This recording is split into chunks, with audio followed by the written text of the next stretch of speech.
You ever notice how you become a different person around certain people? Your voice changes. Your posture shifts. You start choosing your words like you're defusing a bomb. And the scary part? They didn't even do anything obvious. But your body already decided. This is not safe. And if you're like me, you don't blame them. You blame yourself. You tell yourself you're too sensitive, too dramatic, too insecure. But what if that tight feeling in your chest isn't weakness? What if it's information? Let's talk about it.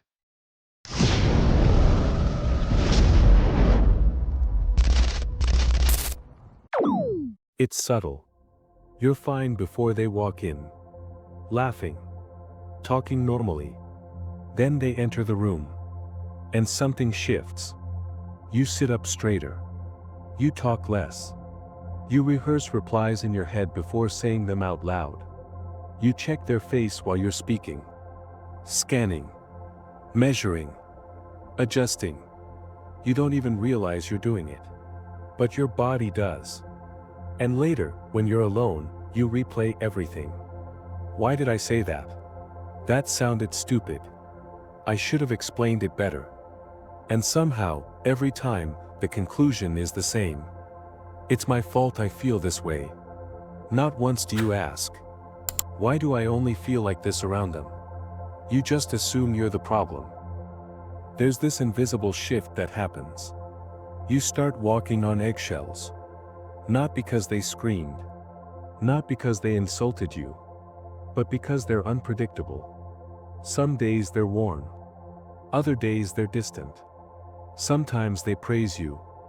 Sometimes they go quiet for no clear reason. So your nervous system starts tracking patterns. What version of them am I getting today? And when humans can't predict reactions, we go into survival mode. You become careful. Not authentic. Careful. You shrink your opinions. So there's nothing to argue about. You soften your tone.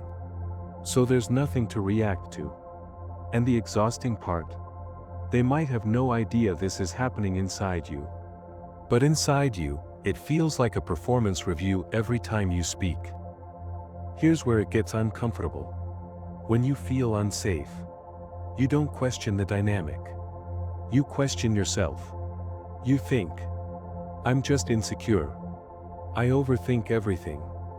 I need thicker skin.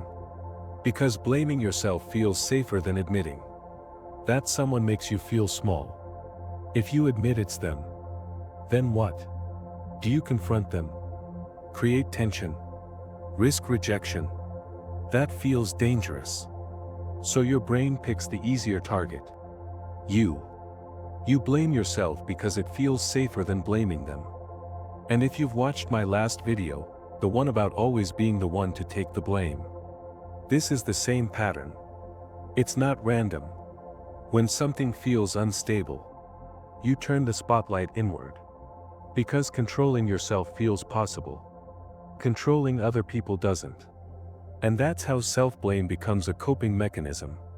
It tells you, if I fix myself, this feeling will go away. So you try harder. You become nicer. More agreeable.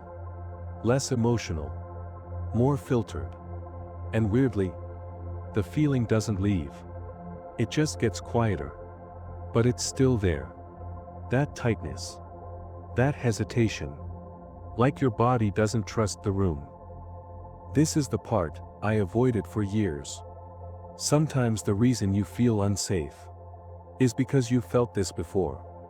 Maybe not with them, but with someone else. A parent who reacted unpredictably.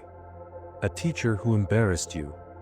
A friend who withdrew affection without explanation. Your brain memorized that energy. So when someone carries a similar tone, a similar authority, a similar emotional distance, your nervous system says, I know this. Stay alert. Even if your adult brain says, they're not that bad. Your body doesn't operate on logic. It operates on memory. And when you've been trained to adapt to unstable environments, you become hyper-aware. You notice micro expressions, tiny pauses, shifts in breathing. You call it overthinking. But sometimes it's pattern recognition. And that realization is uncomfortable. Because it means you weren't crazy. You were responding. Here's something that messed with me. When you're around someone safe, you don't notice it. You just exist. You don't calculate your sentences. You don't replay conversations afterward. You don't monitor your facial expressions. You can disagree without panic. You can say something awkward without spiraling. You can be quiet without assuming they're judging you. Safety feels boring. There's no adrenaline. No scanning. No mental rehearsal. Just presence. And once you experience that, you start noticing the contrast. You realize the tension you normalized wasn't normal. You realize constantly adjusting yourself isn't personality. It's survival. And that's the part that hits. Because if you've spent years believing you're just too sensitive, it's hard to accept that your body might have been protecting you, not sabotaging you. So now I'm more aware of it. Not perfect. Not fearless. Just aware.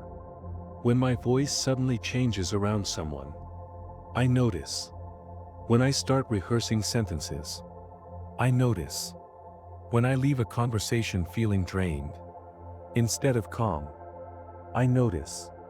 I don't immediately attack myself for it anymore. But I also don't have a clean solution.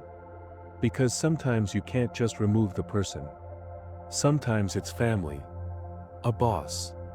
Someone you see every day. So you sit with the awareness. And that awareness is uncomfortable. Because once you see it, you can't unsee it. And maybe that's the real shift. Not fixing the feeling, but finally admitting it didn't come from nowhere. And if you're honest, you probably already know exactly who this video is about. You just haven't said it out loud. And maybe that's why your chest tightened when we started. So, next time, pay attention to your body before your thoughts. Look for patterns, not isolated moments. Pause before labeling yourself too sensitive. If you made it this far, just sit with it. You don't have to clean it up tonight.